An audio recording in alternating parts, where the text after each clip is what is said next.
So thanks a lot, Mr. Chairman. Dear ladies and gentlemen, dear colleagues, first of all, I would like to thank Bionorica, not only for inviting me for the first time to this interesting Congress, meeting old and maybe new friends, discussing with colleagues, but I thank Bionorica also, and in addition, for their constant effort to develop rational and evidence-based new phytotherapies and to foster our fight against bacterial antibiotic resistances. And that's exactly the topic I will go to talk upon today. So, as most of you know and are aware of, antibiotic resistances are among the most severe health problems on this planet right now, as also defined by the WHO in 2014 already. And the fear is, worldwide, that antibiotic resistance sweeping the developing world might cause bacterial infections which cannot be treated any longer with antibiotics. And we really rely on sufficient antibiotics to fight life-threatening severe infections.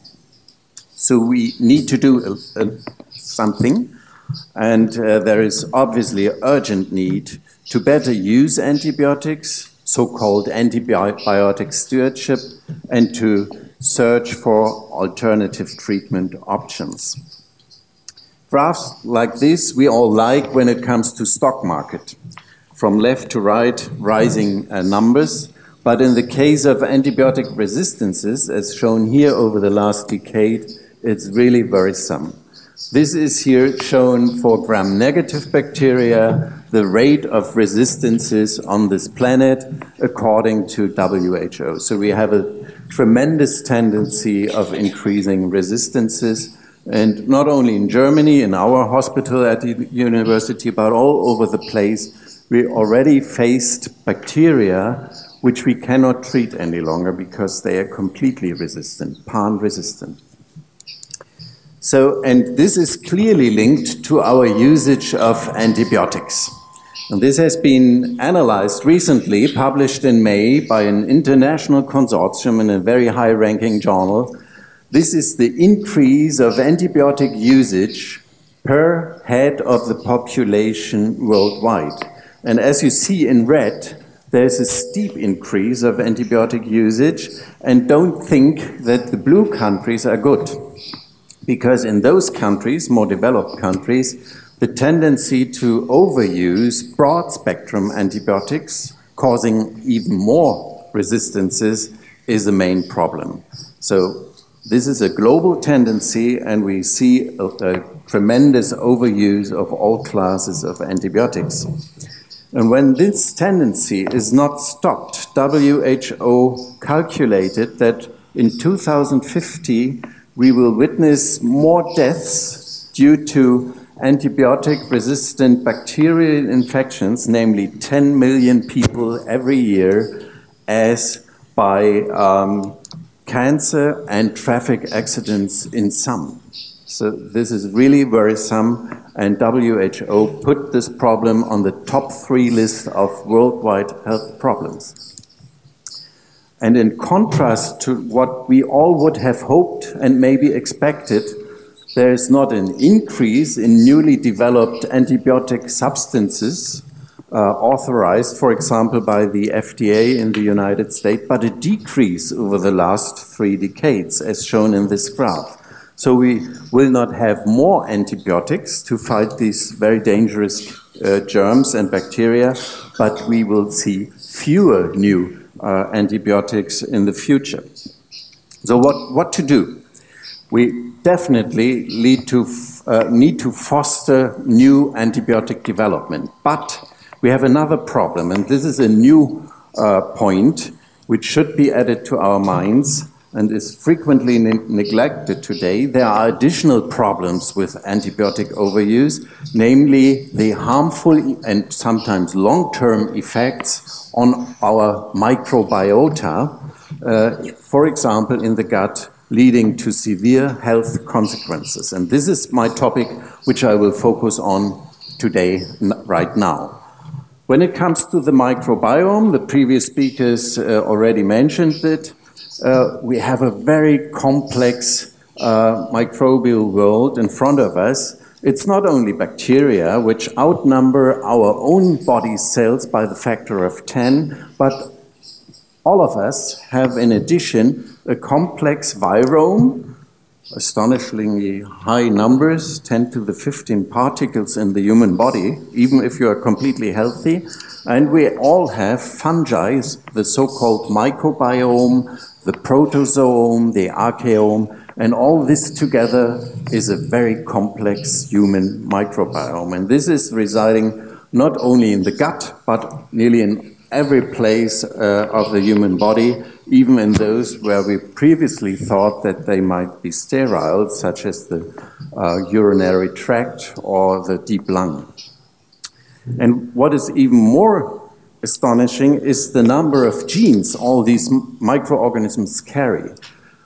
A human being has approximately 23,000 genes in his or her genome, but the number of genes in this complex microbial world in our body is at least 100-fold higher. So I like the expression which colleagues have invented now. We speak of our second genome now, outnumbering our own genetic information by a factor of at least 100. And this second genome is of higher importance for many diseases of the human than our first genome. And key to all this new knowledge, which developed over the last 10 years, was the technology which we nowadays use to analyze the human microbiome. I won't bother you with any technical details, don't be afraid. But I just want to mention that you can only analyze the human microbiome, all the microbes in the body, by sequencing technology. You need sequencing, you can't grow them. Most of the bacteria can't be grown in the laboratory, more than 80%, and those are the most important. Thank you. And the reason for this explosion of knowledge about the human microbiome was A, the capacity of the machines which are used. You see here a logarithmic scale. Closer? Isn't it too loud then? Okay, thank you. This is a logarithmic scale, and you see that the capacity increased steeply, while at the same time, the costs for the sequencing decreased also logarithmically. And this is ongoing, like in the computer technology, and the next generation is already on the market, the so-called nanopore sequencing, where the DNA is just fiddled through small nanopores, allowing us to read the sequence immediately, and the machines for this cost only $1,000 and are as big as this machine here, which I have in my hands. So the revolution is not ending, and we will get a lot of information during the next years and decades to come. And this resulted in an increasing and surprisingly high number of publications in the highest ranking journals of the world over the last, as I said, 10 years. You see here a number which is already not actual anymore. More than 65,000 publications on the microbiome and human diseases have been published now. And it is clear that I can't summarize them here today all for you.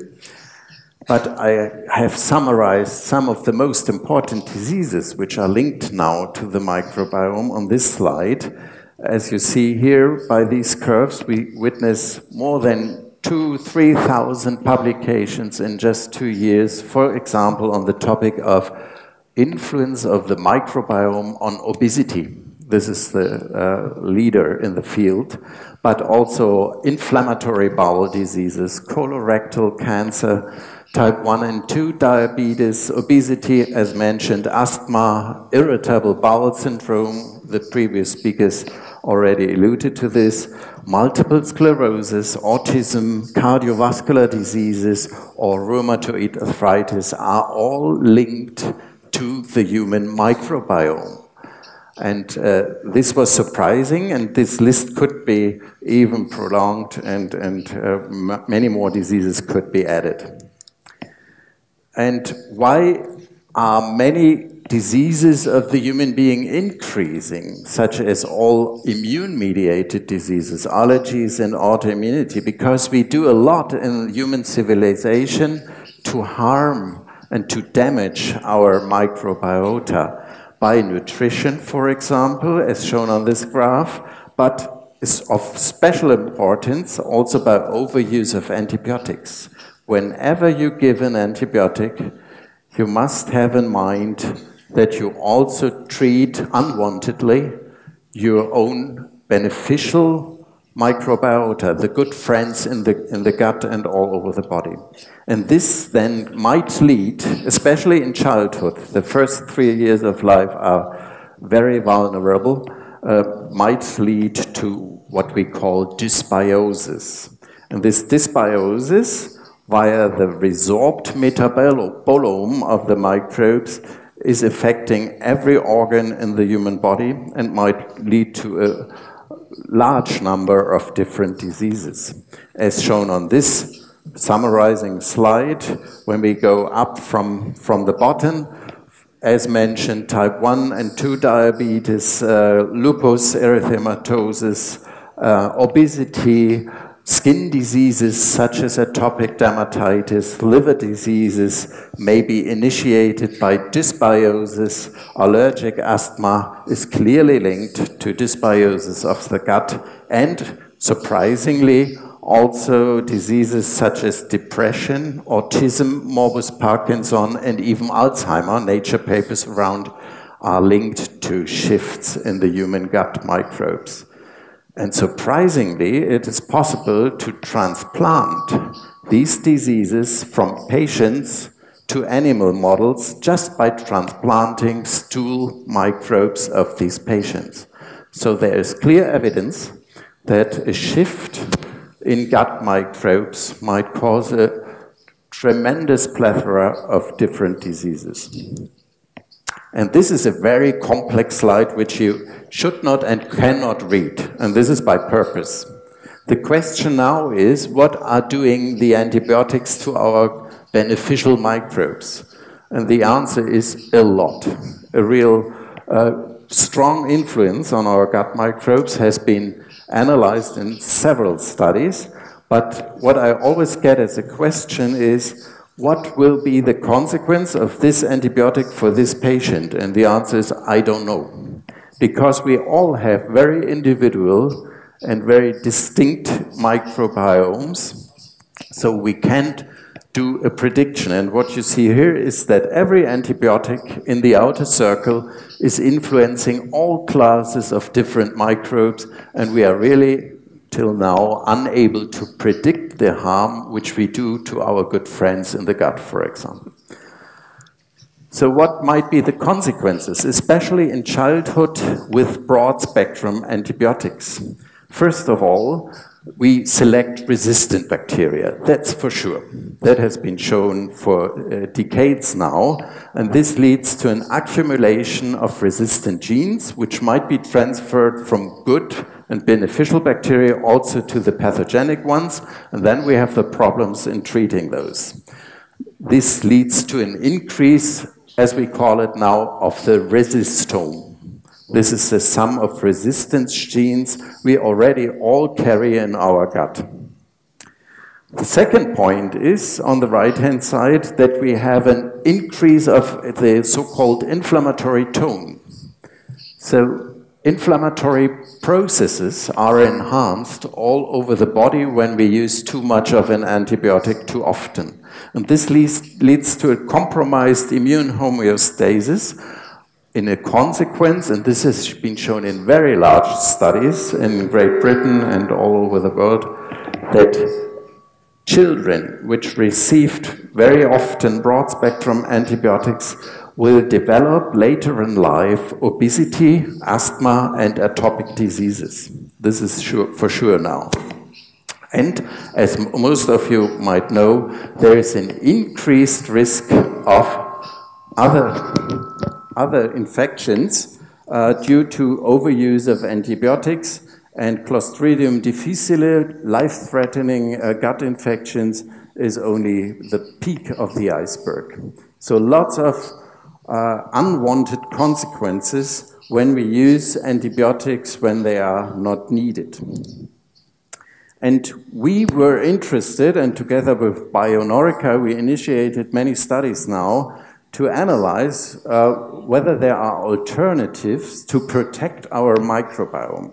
As most of you know, rhinosinusitis, right, one of the obvious indications for many of the colleagues to use antibiotics is in most cases caused by viruses. So antibiotics are obviously not indicated, and we have alternatives such as evidence-controlled and evidence-based phytotherapies, Sinoprate, for example. So we started to compare the influence of the antibiotics and compared those to those of these phytotherapies in a very controlled animal model. So we treated those animals for 7 days and analyzed the shift in the microbiome by next-generation sequencing and bioinformatics.